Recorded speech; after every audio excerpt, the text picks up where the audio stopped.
نیکی کے اندر دل لگنا، پرہیزگاری کے اندر دل لگنا، یہ رب کا سب سے بڑا انعام ہے۔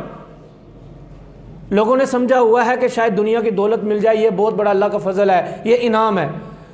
حقیقت یہ ہے کہ رب کا فضل یہ ہے کہ نیکی میں دل لگنا، نیکی میں بندے کا رغبت اختیار کرنا، یہ رب کا سب سے بڑا انعام ہے۔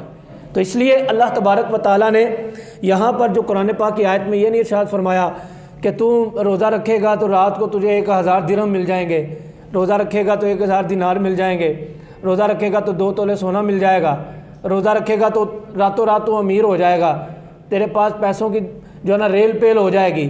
لیکن اللہ پاک نے ارشاد فرمایا دنیا کی دولت میں دے ہی دیتا ہوں، یہ تو کافر کو بھی ملنی ہے، یہ تو منافق کو بھی ملنی ہے، یہ تو سکھ کو، ہندو کو، یہ تو مسلمان کو بھی ملنی ہے۔ رزق تو سب کو ملنا ہے، رزق تو سب کو ملنا ہے، لیکن پرہیزگاری سب کو نہیں ملنی۔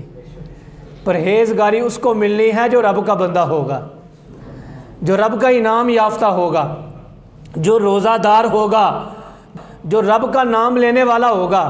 تو پتہ کیا چلا کہ رزق تو سب کو ملنا ہے، عام انسانوں کو، عام جانوروں کو، عام مخلوقات کو، لیکن پرہیزگاری ملنی ہے رب کے بندوں کو۔ تو رب کا بندہ وہ ہے کہ اللہ پاک نے شروع میں ارشاد فرما دیا یا ایھا الذین آمنوا، اے ایمان والو، یہاں ذکر ہی ایمان والوں کا ہے۔ تو پتہ یہ چلا کہ روزہ جو عبادت ہے وہ عام عبادت نہیں ہے۔ اس لیے سرکار دو عالم نور مجسم صلی اللہ تعالیٰ علیہ وسلم نے خود ارشاد فرمایا ہے کہ اللہ پاک روزے دار سے ہر لحاظ سے محبت کرتا ہے، ہر لحاظ سے۔ میرے سامنے کوئی بندہ بیٹھا ہو، اس کے منہ سے بو آ رہی ہو، ہم کہتے ہیں یار دانت تو صاف کر لیا کر، ذرا خیال کیا کر، ٹھیک ہے، ہم اس کے پاس بیٹھنا گوارا نہیں سمجھتے۔ خوشبو والا ہمیں پسند ہے، اچھے لباس والا صاف بندہ ہمیں پسند ہے، وہ پسند بھی ہونا چاہیے۔ لیکن اللہ پاک نے کمال بات ارشاد فرمائی، حضور نے ہم تک یہ پیغام پہنچایا،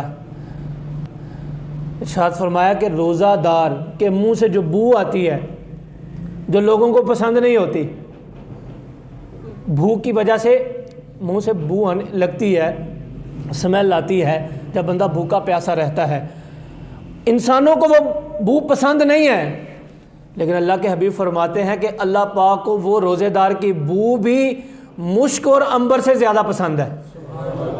یار روزہ دار اور کیا چاہتا ہے؟ اللہ پاک اتنی محبت فرماتا ہے۔